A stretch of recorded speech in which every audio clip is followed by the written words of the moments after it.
Lots of them were. Cisco, for example, not only pays Bill Clinton for speeches. When Hillary Clinton leaves as Secretary of State, one of the first things she does is a $325,000 speech for Cisco. So there's this intertwining relationship, foundation, speaking fees, participants, and then lay on top of that, Sean, the national security implications of it. Hillary gets this program up and running. You've got this technology going to Russia, and the U.S. Army comes out with a report and says, wait a second, the beneficiaries of this technology, we believe, is actually the Russian military. A lot of this technology has application that they can use. So she's the Secretary of State.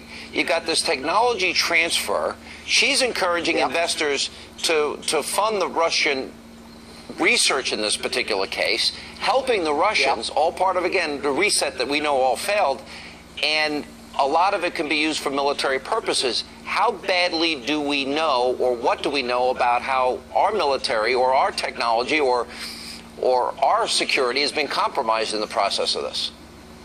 Well, the U.S. Army says that at Skokovo, they are developing an engine for a hypersonic cruise missile, which to me does not sound something particularly good for the United States. On top of the U.S. Army, the FBI came out and actually wrote letters to the companies participating in the initiative, including, by the way, an energy company upon which Hillary Clinton's campaign manager, John Podesta, sat on the board. The FBI, in its letter to these companies, said, you need to know, we believe the ultimate beneficiaries of this technology is going to be the Russian military. So you've got two major institutions, the U.S. Army and the FBI, saying this has bad national security implications for the United States. Let me go back. Those warnings are basically ignored. Let me pull the lens back, look big picture here, because you chronicle all of this in the book, and we spent a lot of time talking about the money the Clinton Foundation has gotten from countries like Saudi Arabia that discriminate against women, that kill gays and lesbians just for being gay and lesbian, that